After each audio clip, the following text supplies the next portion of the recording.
The 90s were a pretty interesting time to be alive. The Cold War came to a peaceful end with the fall of the Berlin Wall. Underground music in the form of grunge rock and hip-hop replaced the more heavily produced sounds of the 80s. And for a generation of kids that grew up alongside the emergence of personal technology, a new world of exploration unfolded in the form of desktop computers and the World Wide Web. Computers provided 90s kids a veritable Swiss Army knife of tools to play with, and the internet unlocked the door to communicating and spreading these tools far and wide. Let's revisit a few of the essential software tools of 90s kids. Safe surfing! To truly understand what the internet was like in the 90s, you had to have lived through it. For the uninitiated, you connected to the internet through a telephone line, and at 56 kilobits per second, downloading anything larger than a basic web page or image was painfully slow. And if anything interrupted that connection, say a parent trying to make a business call or an older sibling trying to call a friend, say goodbye to your download. That made our first tool an absolute essential. GetRight was a download manager, developed originally by Michael Burford under his company Headlight Software.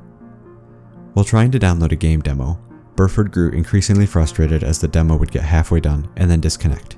He thought, if I could just be putting these pieces together, I would have had the whole file and wouldn't be starting from scratch again.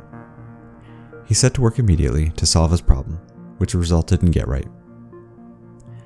The defining feature was that it would allow you to pause and resume your downloads, either by choice or if your connection was suddenly interrupted.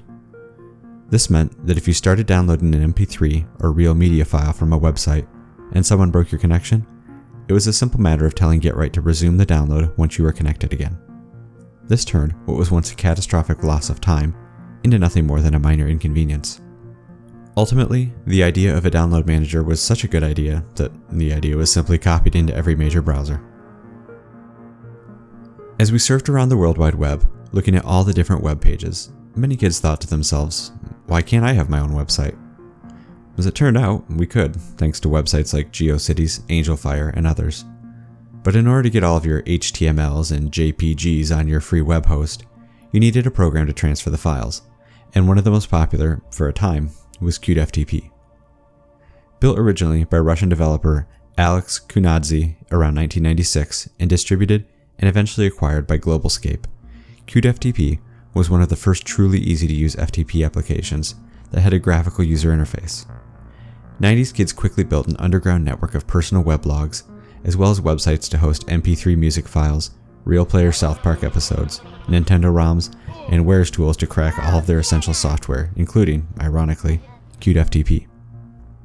Eventually, QtFTP would fall out of favor for other FTP software, ultimately with open source FileZilla becoming one of the most popular and widely used. When you're dealing with a 56K dial-up modem, shaving off a few kilobytes here and there wasn't just useful, it was essential.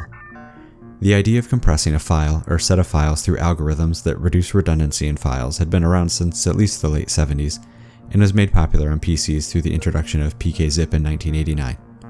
However, 90s kids had graduated from the complexity of the command line and demanded something more buttony. Enter Winzip. Released in January 1991 by Nico Mac Computing for the OS2 platform as PMZip, the company would quickly rename to Winzip and eventually pivot to the rapidly growing Windows platform. Winzip would eventually become one of the most widely used and cracked applications by enterprising 90s kids. Combined with the GetRight download manager, downloading files compressed by Winzip became, if not exactly enjoyable, at least tolerable. Eventually, Winzip began to fall out of favor to other compression applications like WinRAR, and eventually the ability to handle zip compressed files was integrated directly into Windows, macOS, and Linux. But for a few years, Winzip was an absolutely indispensable tool. Communicating with friends has always been a vital part of any teenager's life. The 70s had the phone, the 80s had the mall, but what did 90s kids do to chat and hang out? The answer came in 1996 with 3 simple letters, ICQ. Introduced by Israeli company Mirabilis in 1996, ICQ's adoption was incredibly rapid, tapping into a massive pent-up demand for an ability to communicate online. ICQ wasn't the first application to bring real-time chat to the internet. IRC had been in existence for some time by then, but it brought it in a way that was incredibly accessible, simply having users register an account and providing them with a UIN, sort of a telephone number for ICQ. Mix in a colorful flower logo and cute sound notification, and Mirabilis had a recipe for instant success. By 2001, over 100 million users were on the network. Over time, ICQ would trade back and forth in popularity with AOL Instant Messenger, who eventually purchased ICQ outright. But ultimately, the rise of mobile phones with text messaging, Skype on PCs, and eventually services like Facebook and Apple's FaceTime would completely wipe ICQ off the map. By 2013, the user base had fallen to around 11 million users and was acquired in 2010 by a Russian internet company. It was a pretty ignominious end for such a popular app, but for a time, it was truly a beloved app.